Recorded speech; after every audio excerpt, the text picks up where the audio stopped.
Cinema వాళ్ళ relationships, love, affairs, పెళ్లిళ్ళు, విడాకుల వార్తలు ఎప్పుడు హాట్ టాపిక్కే. ఓవైపు విడిపోయే వాళ్ళ లిస్టు పెరుగుతూనే ఉంది. మరోవైపు కొత్తగా పెళ్లిళ్లు చేసుకునే వాళ్ళు, పేరెంట్స్ అవుతున్న వాళ్ళు గుడ్ న్యూస్ చెప్తూనే ఉన్నారు. రామ్ చరణ్ ఎవడు మూవీలో కనిపించిన అమీ జాక్సన్ గుర్తుందా? మొన్న మధ్య ఓ బిజినెస్ మ్యాన్ తో కొన్నాళ్ళు డేటింగ్ చేసి పెళ్ళవకుండానే ఓ బాబుకి జన్మనిచ్చింది. తర్వాత అతనితో బ్రేకప్ చేసుకుని మరో వ్యక్తితో రిలేషన్ స్టార్ట్ చేసింది. ఇప్పుడు అతను అమీకి పెళ్లి ప్రపోజల్ పెట్టాడు. అసలు అర్థం కాలేదు కదా? మీ కన్ఫ్యూజన్ కి క్లారిటీ కావాలంటే ఈ డీటెయిల్స్ చూసేయండి.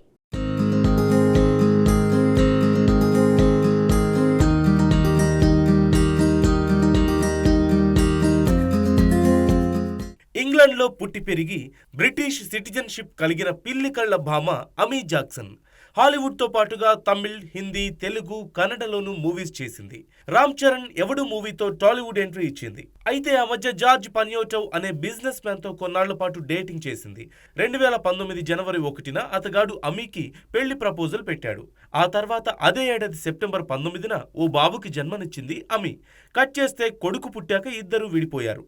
అమీ జాక్సన్ జార్జితో విడిపోయిన తర్వాత 2022 నుంచి నటుడు, మ్యూజిషియన్ అయిన ఎడ్ వెస్ట్విక్ తో డేటింగ్ స్టార్ట్ చేసింది.